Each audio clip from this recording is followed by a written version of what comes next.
Hey guys, Break here, and welcome back to my next profession guide for the end of Battle for Azeroth. This one is blacksmithing. Now, I really like blacksmithing. It's usually one of my favourite professions, and in Legion I made a lot of gold from it. And I haven't quite made as much gold from it this expansion, but it's still an okay profession, so let's get into it. Blacksmithing has three key main areas that I think you can make gold from. The first, of course, is the blacksmithing gear and weapons for Battle for Azeroth. The second is the other Battle for Azeroth items, such as the mount, hoof plates, and other things like that. And the final thing is old world transmogs, which do sell for quite a lot in terms of blacksmithing. So all of those three things can be great gold makers. So as always, for the past 24 hours or so, we've been selling some blacksmithing gear. And 150k, this isn't actually all blacksmithing gear, it's a few other things as well, but you guys can see quite a lot of the uncanny blacksmithing gear has sold, and a couple of other things as well, but we will look into that right now. So in the last 24 hours we have sold 15 uncanny combatant pieces for blacksmithing. It's pretty much all of these apart from this bottom one, which is an offhand, which was from Inscription, but everything else I think is from blacksmithing, and that's pretty good. The revenue is about 45k with a profit of around 30k. So around 30k from Uncanny Combatant's gear in 24 hours is fairly good. I mean, again, that's like 200k a week. We've also sold 5 inflatable mount shoes at around 500 gold profit each. We sold 10 monolith skeleton keys at about 50 gold profit each, and we sold some monolith hardened hoof plates, but they don't sell for much. So in total I think around 35k profit in about 24 hours, which again in a week that would be about 200,000 gold. So not bad, considering again it's a very easy profession to get on with. But let's get into blacksmithing and how you can make gold with it towards the end of Battle for Azeroth. So blacksmithing has 3 main areas which we're going to talk about. The first is the Uncanny Combatant's gear, the weapons and the gear. The second thing is the other BFA items such as the monolith skeleton keys and the inflatable mount shoes. And then the final one is transmogs from other expansions, the old world blacksmithing gear. So I talked a bit about blacksmithing gear in the How to Make Gold with Crafting Professions video that I did a few days ago. But yes, like I said then, the blacksmithing gear does sell fairly well, in particular the weapons. And just like with all of the crafting professions, you need to buy the rank 2s and the rank 3s from the PvP vendor with marks of honor. And I go through in that other video how you can get marks of honor quickly. But particularly for the weapons, it's quite profitable to go and get the rank 2s and 3s because it really increases the amount of profit you can make. Of course, getting it for the gear is also very good, but for the weapons it is more useful, and the weapons also sell more than the gear. So definitely, if you are first getting into blacksmithing, try and get the rank 2s and rank 3s with the weapons and start selling the weapons because they sell quicker than the gear.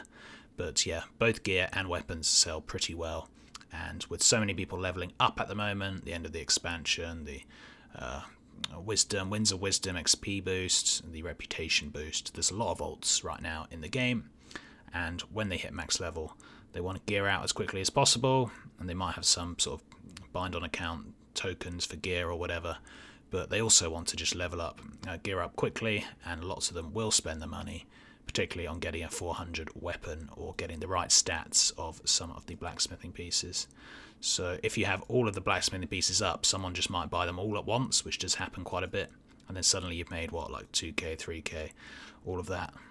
And similar to what I said in my other video, make sure you check on the different stats and post accordingly, particularly for some of the weapons. It can cost sort of 10k, one of the weapons that has good stats, compared to sort of 2k if it doesn't have good stats. So it can really make a difference on some servers, so check the stats, and when you post it, TSM will do it for you. It will post at the right stat amount, but yeah, just make sure you are posting the stats correctly.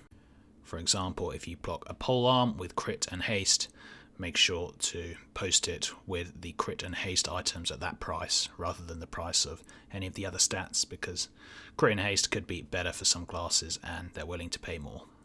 Of course, the annoying thing is that it costs quite a bit of expulsum to make all of these, particularly for the weapons, But if you can get on your tailor, make some tie spray linen bracers and then send them over to your blacksmith, you can get quite a lot of expulsum fairly quickly, and it's going to be worth it because I mean the profit for all of these is pretty decent. So the next thing about blacksmithing is the other items that you can create apart from gear and weapons, and some of these actually sell really well, particularly monolite skeleton keys as you saw before.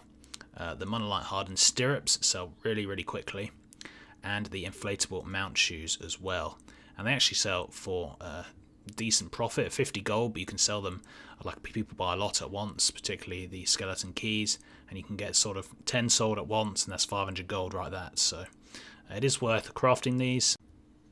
And the inflatable mount shoes don't sell quite as quickly, but they still sell for a decent profit, about 500 gold on my server at least. And yeah, they're something that does sell nicely, so make sure you craft these when you can. It's just a good thing. I mean, I remember back in Legion, the demon steel bars that you made with blacksmithing, you used to just be able to make those and just sell them on the auction house straight, and I kind of counted that as the sort of other new world item that you could sell with blacksmithing, and we didn't really get that in BFA, but since 8.2 or 3, since when they introduced more things, some of these do sell pretty well, so don't ignore them. Don't just stick to the gear and weapons. Do have a look at these on your server and you should be able to make a pretty decent profit with them. And also don't completely ignore follower equipment. I have actually sold some of these. They don't sell too badly, and they make a huge profit. So again, if you have some Hydra cores, make sure to get them on the auction house because it could be worthwhile. So the final part of blacksmithing, and something which is a fairly decent moneymaker, is the old world items. There's so many old world things that you can craft, and a few of them do sell for decent amounts of profit on the auction house. As you can see, they're obviously very slow at selling, unfortunately, but they do sell occasionally, and they do sell for a tasty bit of profit.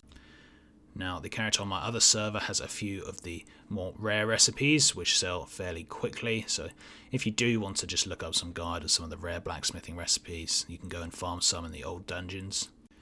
But if you guys do have Trade Skill Master, then an easy way to check if an item maybe sells quicker than other transmogs is the sale rate. Now 0.01 is the kind of lowest sale rate, so all of these are very low.